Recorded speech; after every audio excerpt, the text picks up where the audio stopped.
From storyflo, this is your daily audio brief. It's Jessica, August 25th. 10 stories from overnight sourcing first, takes second. Let's get into it. First, from Bloomberg Top, Bloomberg Daybreak Europe, US-China Collision Course Podcast. Next, second, from Straits Times, Russia's Afipsky oil refinery on fire after drone attack. 2 dead, governor says. Aug 25. The Afipsky oil refinery in Russia's southern Krasnodar region was on fire following a drone attack, regional governor Veniamin Kondratyev said on the Telegram messaging app on Tuesday. He added that 2 people were killed and 2 others were injured due to fallen drone debris on the Afipsky railway station. Ukraine has been targeting Russia's oil refineries and other infrastructure, attempting to undermine Moscow's war efforts and reduce financial revenue. Up next, a war of words between the US and Canada is heating up, as is the trade war between the longtime allies, with Ontario's outspoken Premier Doug Ford telling President Donald Trump twice he can kiss my A. On Monday, Trump pledged to raise the tariff on cars, steel and other goods to 50% in January. Third, from ABC News US, bully. Feud erupts between Trump and Ontario's Doug Ford over US-Canada trade war. Ford said Canada needed to throw everything and the kitchen sink at Trump. That followed tariffs of 50% on other goods being levied on Saturday after talks over a potential trade deal fell apart. And then, fourth, from The Guardian US,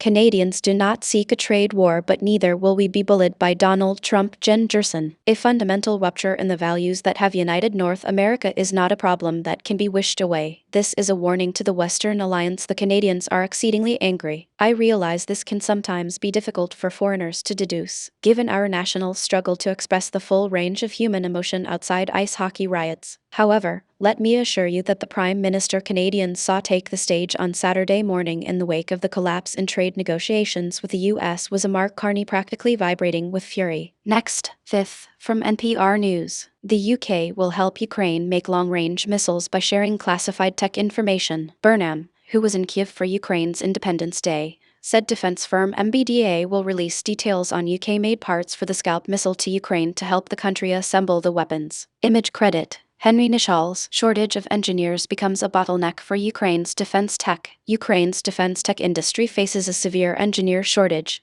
limiting the ability to quickly respond to frontline innovation needs. The labor gap is worsened by population decline, war impacts, and a lack of qualified candidates despite rapid workforce growth. Companies train inexperienced workers and boost salaries, but specialized skills remain scarce, threatening long-term defense innovation and production scaling. Up next, sixth, from Straits Times. And then, seventh, from Bloomberg Top, shortage of engineers becomes a bottleneck for Ukraine's defense tech. The speed of innovation on the Ukrainian battlefield means frontline troops may need a new drone design within weeks, but the country's defense industry faces a critical labor shortage that threatens to derail that pace. Next, eighth, from Bloomberg Top, why Bessent's Iran D-Day threat hinges on his willingness to hit China. Treasury Secretary Scott Bessent's threat to unleash an economic D-Day against Iran risks setting the U.S. on a collision course with China, its main trading partner. Bloomberg's John Herskovitz breaks down the likelihood that the U.S. will take aggressive actions against Beijing. Source: Bloomberg.